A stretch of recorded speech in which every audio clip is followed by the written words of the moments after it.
Hello friends, स्वागत है आपका आज की इंटरेस्टिंग रिएक्शन वीडियो में। चाइना ने अमेरिका को ओपन चैलेंज किया और अमेरिका ने ये चैलेंज एक्सेप्ट भी किया है। If you play with fire you will burn.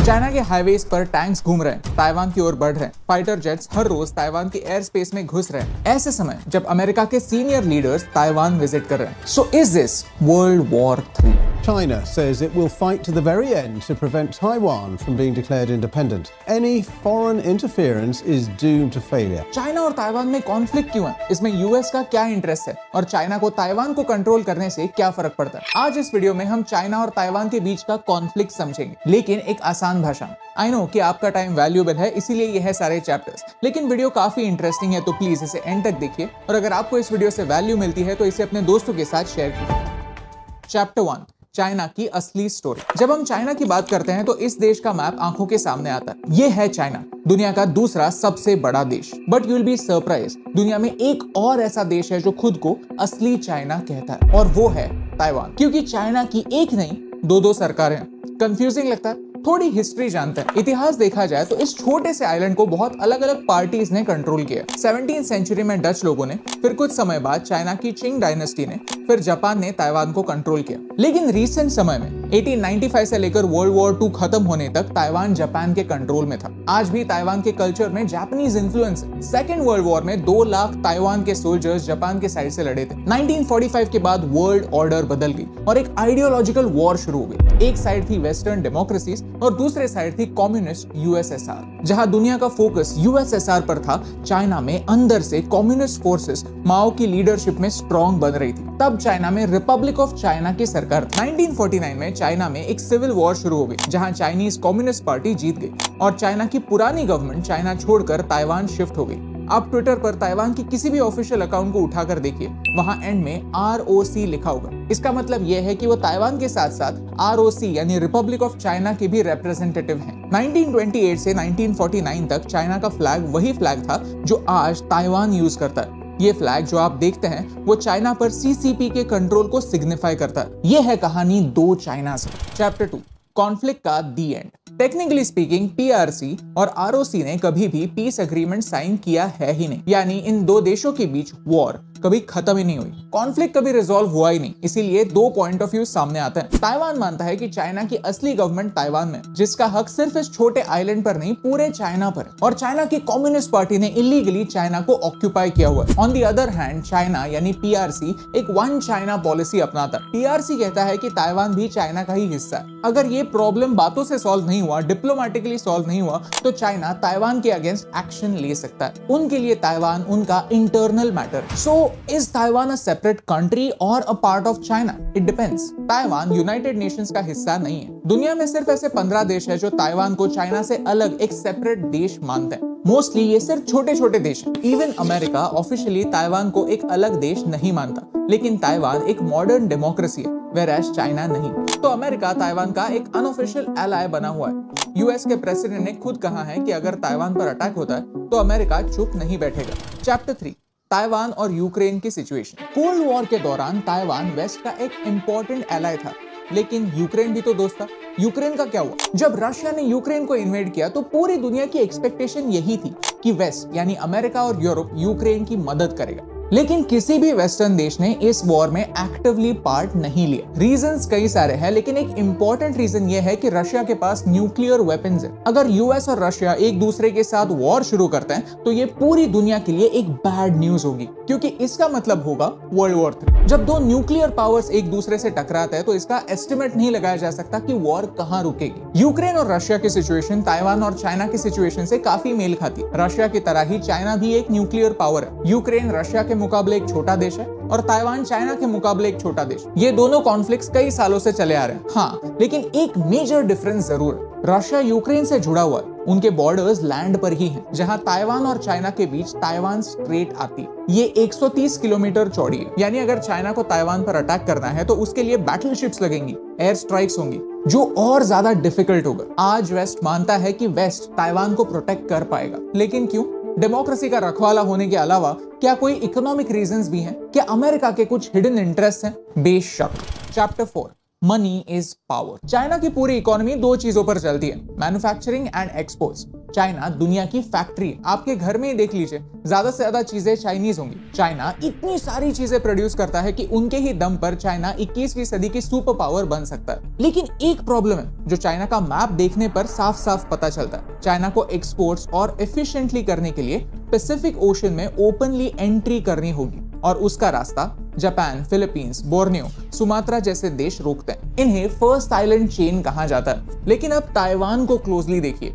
अगर चाइना ने ताइवान में अपना मर्चेंट और मिलिट्री बेस बनाया तो चाइना आसानी से कभी भी पैसिफिक ओशन में एंट्री कर सकता है। अपने एयरक्राफ्ट कैरियर्स पैसिफिक ओशन के थ्रू यूएस की ओर भेज सकता है। This will be a huge hole in the defence of America और यूएस ये रिस्क नहीं लेना चाहता। प्लस दुनिया की सबसे एडवांस चिप्स बनाने वाली कंपनी TSMC ताइवान में, सेमीकंडक्टर्स जो आज मोबाइल से लेकर फाइटर जेट्स तक यूज होते हैं, वो बनाने में ताइवान सबसे आगे है, चाइना से भी आगे। दुनिया की सबसे बड़ी टेक कंपनीज उठा लीजिए, एप्पल, इंटेल, एनविडिया, ये सारी कंपनीज अपनी चिप्स की R&D ताइवान से करवाती हैं। ताइवान डूबना यानी यूएस की टेक इंडस्ट्री डूबने जैसा है और इसका इंपैक्ट दुनिया के हर कॉर्नर में होगा। तो अमेरिका के लिए ताइवान शायद यूक्रेन से भी ज्यादा इंपॉर्टेंट है। ताइवान का GDP $786 बिलियन है, जो कई बड़े बड़े देशों से भी ज्यादा। ये है 21st सेंचुरी का सबसे वैल्यूएबल आइलैंड और ये सारा ट्रेजर चाइना से सिर्फ 130 किलोमीटर की दूरी पर। चैप्टर 5,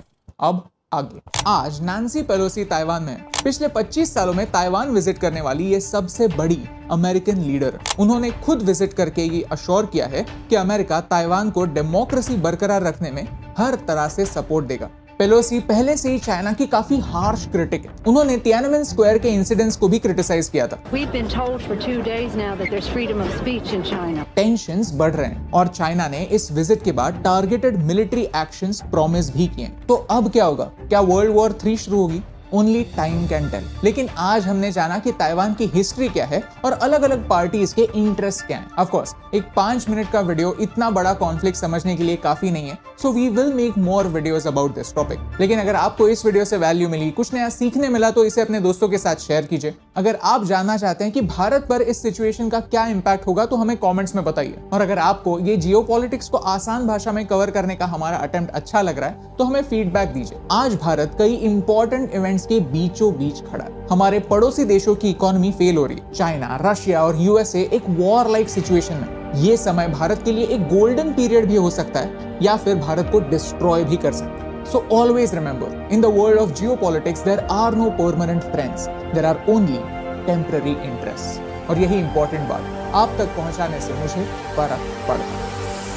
आग से खेलोगे तो जल जाओगे, ऐसा कहना था चाइना के सदर का अमेरिका के सदर के साथ वर्चुअल मीटिंग करते हुए। और ये उस वक्त की बात थी जब अमेरिका की एक बड़ी पॉलिटिशियन जो स्पीकर है हाउस ऑफ रिप्रेजेंटेटिव्स की, उनकी ताइवान में आमद का इम्कान था और अब वो अपने दौरे पर आ चुकी हैं, बल्कि आकर एक मसले को जन्म दे चुकी हैं। और अमेरिका ने चाइना की इस धमकी को चैलेंज के तौर पर कबूल कर लिया है, यानी ताइवान आने वाले दिनों में मुमकिन तौर पर यूक्रेन बन सकता है। ताइवान चाइना का पार्ट है, बिल्कुल उसी तरह जिस तरह कभी यूक्रेन रशिया का हिस्सा हुआ करता था। लेकिन अमेरिका नहीं रुका और उसने रूस यूक्रेन को एक जंग में धकेल दिया। और जंग शुरू होने से पहले अमेरिका ने वाज़ेह तौर पर कहा था कि वो यूक्रेन की मदद के लिए हर हद तक जाएंगे। लेकिन जब रूस ने हमला किया तो अमेरिकी सदर ने सबसे पहले यूक्रेनी सदर को अपने पास आने की दावत दी और उसके बाद कहा कि अगर हमने बराह रास्त अपनी अफवाज रूस के मुकाबले में उतार दी तो फिर तीसरी आलमी जंग का खतरा पैदा हो जाएगा। बिल्कुल यही सीन अब ताइवान में देखने को मिल रहा है कि ताइवान जो चाइना का अटूट अंग है उसको बिल्कुल ख़राब करने के लिए और इस पूरे इलाके को एक बार फिर जंग में धकेलने के लिए अमेरिका सरगर्म हो चुका है।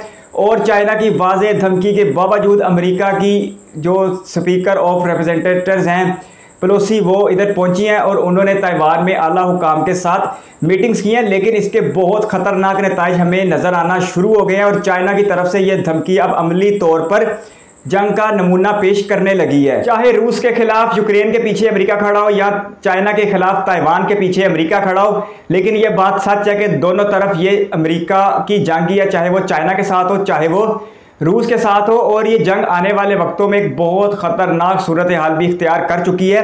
कर सकती है, क्योंकि दुनिया ऑलरेडी ही यूक्रेन रूस जंग के ऊपर अच्छी खासी कीमत अदा कर चुकी है। और अगर यही मामला ताइवान और चाइना के दरमियान भी बना तो दुनिया इसके खतरनाक नताइज के लिए तैयार रहे, क्योंकि अमेरिका खुद तीसरी दुनिया में बैठकर जिस तरह चाइना को ख़राब कर रहा है, बिल्कुल इसके खतरनाक नताइज बरामद होंगे, जिसकी बहुत सी वजूहत हैं। और सबसे बड़ी वजह यह है कि ताइवान के मामले को चीन अपना अंदरूनी मामला कहता है और चाइना पूरी दुनिया के ऊपर वाजे कर चुका है, जिसको वन चाइना पॉलिसी कहते हैं। इस पॉलिसी के तहत चाइना सिर्फ एक ही है, जिसे पीपल्स रिपब्लिक ऑफ चाइना कहते हैं। और अगर ताइवान अपने नाम के साथ ROC यानी रिपब्लिक ऑफ चाइना लिखवाता भी है तो उसकी कोई कानूनी या बैनुल-अक़वामी हैसियत नहीं है। और ये वन चाइना पॉलिसी को सबसे पहले कबूल करने वाला भी खुद अमेरिका था, जिसने 1972 में इस पॉलिसी को कबूल कर लिया था। इसी पॉलिसी की वजह से अमेरिका ताइवान को एक अलग मुल्क नहीं मानता बल्कि चाइना का हिस्सा मानता है, लेकिन उसके बावजूद चाइना को ख़राब करने के लिए अमेरिका वक्तन फ़वक्तन इश्ताल अंगेजियाँ करता रहता है। और चाइना इस वक्त एक बहुत ताकतवर पोजीशन में है, बिल्कुल इसी तरह जिस तरह रूस एक ताकतवर पोजीशन में था और उसने मगरब और अमेरिका के दबाव को मुस्तरद करते हुए यूक्रेन पे हमला कर दिया था। बिल्कुल ऐसे ही मनाजर देखने को मिल रहे हैं कि आने वाले दिनों या हफ्तों या महीनों में अगर अमेरिकी इश्तियाल अंगेजियाँ ना रुकी तो चाइना भी मुमकिन तौर पर ताइवान के ऊपर हमला कर देगा। और फिर जिसका जो ताकतवर होता है उसका कोई कानून नहीं होता और फिर ताकतवर अपना रास्ता खुद बनाता है, बिल्कुल उस तरह जिस तरह रूस ने यूक्रेन के ऊपर हमला करके साबित किया है। बिल्कुल यही सीन चाइना में और ताइवान को लेकर बनने का इम्कान है। उसकी जंग की कीमत भी पूरी दुनिया ने अदा की थी और इस जंग की कीमत भी पूरी दुनिया अदा करेगी। अगर इस पूरे मामले को देखा जाए तो एक बात समझ में आती है कि रूस और चाइना एक दूसरे के साथ कंधा मिला के खड़े हुए हैं और अमेरिका की इश्तियाल अंगेजियाँ बिल्कुल इस दोनों मुल्कों को एक बड़े ताकतवर के रूप में सामने लाएंगी। रूस की जंग के ऊपर चाइना ने मजम्मत नहीं की और अगर कल को चाइना ताइवान पर हमला कर देता तो फिर रूस भी उसकी मजम्मत नहीं करेगा और फिर एक नया वर्ल्ड आर्डर आएगा जो रूस और चाइना से रिलेटेड होगा। और आने वाले वक्तों में चाइना रूस को भी साइड लाइन करके बिल्कुल दुनिया की सुपर पावर बनने की पोजीशन में आ जाएगा। और उसके लिए जो उसने एक स्ट्रेटजी जो एक हिकमत अमली अपना रखी है वो अमेरिका से थोड़ी सी मुख्तलिफ है। अमेरिका ने सुपर पावर बनने के लिए दुनिया के बहुत से ममालिक में अपनी फ़ौज भेज के बिलियंस ऑफ डॉलर्स खर्च करके उन ममालिक की हुकूमतों को ख़राब किया और वहाँ पर अपने कब्जे को मजबूत किया। लेकिन दूसरी तरफ चाइना की पॉलिसी हमें बहुत ज़्यादा मुख्तलिफ नज़र आती है और चाइना समुद्री रास्तों के ज़रिए बहरी तिजारत को अपने कब्जे में लेकर दुनिया की सुपर पावर बनना चाहता है, जिसकी सबसे बड़ी मिसाल यही है कि चाइना साउथ चाइना सी में एक बेलगाम घोड़ा होकर अपनी ताकत को फैलाए जा रहा है। मज़ीद रिएक्शन वीडियोस के लिए आप हमारे दूसरे चैनल पर भी तशरीफ़ ला सकते हैं, हम वहाँ पर भी आपका इंतज़ार और इस्तकबाल करेंगे। धन्यवाद। चाइना अपनी प्लानिंग के साथ आगे बढ़ रहा है और दुनिया के मुख्तलिफ देशों में उसका इन्फ्लुएंस अच्छा खासा बढ़ चुका है। किसी को कर्जे चाहिए हो तो चाइना कर्जा देता है, किसी को मिलिट्री ताउन चाहिए हो तो चाइना उसे मिलिट्री ताउन देता है और यूँ चाइना दुनिया के किसी भी छोटे बड़े मुल्क के ऊपर अपना कब्जा कायम कर लेता है। बिल्कुल इसी प्लानिंग से आगे बढ़ते हुए चाइना ने जो BRI यानी बेल्ट एंड रोड इनिशिएटिव के तहत पूरी दुनिया के एक बड़े हिस्से को अपने कब्जे में लेने का जो एक मंसूबा बना रखा है वो कामयाबी के साथ जारी और सारी। और चाइना ने अपने पेशरवा यानी अमेरिका से यही सीखा है कि किसी मुल्क को जाकर फतह करने से बेहतर है कि उस मुल्क की इकानमी, सियासत या उसकी अफवाज के ऊपर किसी तरह भी उसके ऊपर कब्जा करके वहाँ पर अपना असर और रसूख बढ़ा लिया जाए। और अगर ताइवान की बात की जाए तो ताइवान को यूनाइटेड नेशन भी कोई आज़ाद मुल्क नहीं मानता। इसके साथ साथ इसी वजह से ताइवान यूनाइटेड नेशन का मेंबर भी नहीं है और दुनिया के सिर्फ 14-15 ममालिक ऐसे हैं जो ताइवान को बतौर एक मुल्क कबूल करते हैं। और इन ममालिक में ग्वाटेमाला, सेंट लूसिया जैसे छोटे छोटे, पैराग्वे जैसे छोटे छोटे ममालिक शामिल हैं जो साउथ अमेरिका के बर्रे आज़म में आते हैं। शायद वो ममालिक समझते हैं कि वो चाइना से अच्छे खासे दूर है और चाइनीज़ ताकत से महफूज रह सकते हैं, इसलिए उन्होंने ताइवान को बतौर एक मुल्क कबूल कर रखा है। वरना तो खुद अमेरिका, भारत, पाकिस्तान, रशिया जैसे और यूरोपीय यूनियन के बड़े ममालिक की किसी भी मुल्क ने ताइवान को एक आज़ाद मुल्क तस्लीम नहीं किया, सिर्फ और सिर्फ चाइना की वन चाइना पॉलिसी की वजह से। लेकिन अब अमेरिकी स्पीकर के यहाँ पर आने की वजह से हालात बहुत ज़्यादा ख़राब हो चुके हैं। चाइना ने अमेरिकी स्पीकर उनके ख़ानदान पर पाबंदी लगा दी है ताइवान का दौरा करने की वजह से। इसके साथ साथ ताइवान और चाइना को लेकर ज़मीनी तौर पर भी हालात बहुत ज़्यादा ख़राब हो चुके हैं। चाइना का ताइवान से फासला बहुत ही महदूद है, तकरीबन 150 से 200 किलोमीटर के दरमियान है और इन रास्तों के ऊपर एक ऐसी सरहद भी मौजूद है जिसे चाइना और ताइवान की सरहद कहा जाता है, जिसे मेरिडियन लाइन भी कहा जाता है। और चाइना की आर्मी ने अमेरिकी स्पीकर के इस दौरे के बाद चाइना के बहरी जहाज़ों ने समुंदर के रास्तों से और फ़ज़ाई जहाज़ों ने फ़िज़ा के रास्ते से इस हदूद की खिलाफ वर्जी की है और चाइना के और ताइवान के ऊपर बैलिस्टिक मिसाइल भी दागे हैं, जिसकी वजह से जंग का खतरा बहुत बढ़ के सामने आ चुका है। और अब चाइना किसी सूरत भी वापसी को तैयार नहीं है। चाइना के सदर जहां से बात शुरू हुई थी, उन्होंने कहा था कि जो भी इस आग से खेलेगा जल जाएगा। और इससे पहले वो कह चुके हैं कि ताइवान को अपना हिस्सा बनाने के लिए और अपना हिस्सा बरकरार रखने के लिए वो ताकत के आखिरी हल तक भी जाएंगे और ताकत का इस्तेमाल वो इस तरह करेंगे कि चाहे उनके मुकाबले में अमेरिका आ जाए या कोई भी ताकत आ जाए, वो उसका मुकाबला करेंगे। तो सच में ये दुनिया एक बार फिर जंग की तरफ धकेली जा रही है, सिर्फ और सिर्फ अमेरिका की इश्तियाल अंगेजियों की वजह से। अगर अमेरिका के लिए ताइवान की अहमियत की बात की जाए तो सिर्फ चिप्स और सेमीकंडक्टर्स की वजह से, या अमेरिका की आईटी इंडस्ट्री का ताइवान के ऊपर डिपेंडेंट होने की वजह से अमेरिका ताइवान की मदद के लिए आ जाएगा, तो ऐसा बिल्कुल भी नहीं होगा। अमेरिका एक एक करके अपने सारे प्यारे दोस्तों को जंग में धकेल देगा, बिल्कुल इसी तरह जिस तरह उसने यूक्रेन को जंग में धकेल दिया था। और आने वाला नंबर के लिए उसने ताइवान का इंतखाब कर लिया। दरअसल अमेरिका इस खित्ते में ताइवान को चाइना के मुकाबले में एक ताकतवर मुल्क देखना चाहता था, लेकिन चाइना की बढ़ती हुई फौजी ताकत की वजह से अमेरिका का ये ख्वाब पूरा नहीं हो रहा। और अब इसी दौरे की वजह से जो पिछले दिनों अमेरिका की स्पीकर ने किया है, चाइना ने अमेरिका के साथ बैनुल-अक़वामी जराइम, मिलिट्री सतह के मुज़ाकरात और कई एक अहम शोबों में अपना ताउन रोक दिया है। और आने वाले दिनों में ये मामला जंग की सूरत हाल भी इख्तियार कर सकते हैं। और अगर ऐसा हुआ तो सबसे पहले इस खित्ते से अमेरिका भाग जाएगा और लड़ने के लिए ताइवान को आगे कर देगा। और सबसे बड़ी मिसाल इस वक्त रूस और यूक्रेन के सूरत में हमारे सामने, तो ताइवान को इस वक्त संजीदगी का मुजाहरा करना चाहिए। ताइवान चाइना का अटूट अंग है और इसे मरकजी चाइना के साथ जाना चाहिए। और ताइवान की ये पॉलिसी तो बिल्कुल भी समझ नहीं आती कि जो ताइवान वाले कहते हैं, ROC रिपब्लिक ऑफ चाइना वाले कहते हैं कि उनका पीपल्स रिपब्लिक ऑफ चाइना के ऊपर भी मुकम्मल कंट्रोल और हुकूमत होनी चाहिए, लेकिन ऐसा बिल्कुल भी नहीं होगा। चाइना और ताइवान को अपने मसाइल मिलकर हल करने चाहिए और अमन को मौका देना चाहिए, नहीं तो अमेरिका की इश्तियाल अंगेजियों की वजह से ताइवान को चाइना बिल्कुल मुकम्मल अपने कब्जे में ले लेगा। और फिर अब अगर ताइवान कोई बात मनवाने की पोजीशन में भी है तो कल को ऐसी पोजीशन भी नहीं रहेगी और दुनिया इस जंग की भी कीमत अदा करेगी। आपके कीमती वक्त का शुक्रिया। अगर आप भी किसी वीडियो पर रिएक्शन चाहते हैं तो अपनी कीमती राय कमेंट बॉक्स में ज़रूर दीजिएगा। इस वीडियो को कीमती समय देने के लिए बहुत सारा धन्यवाद।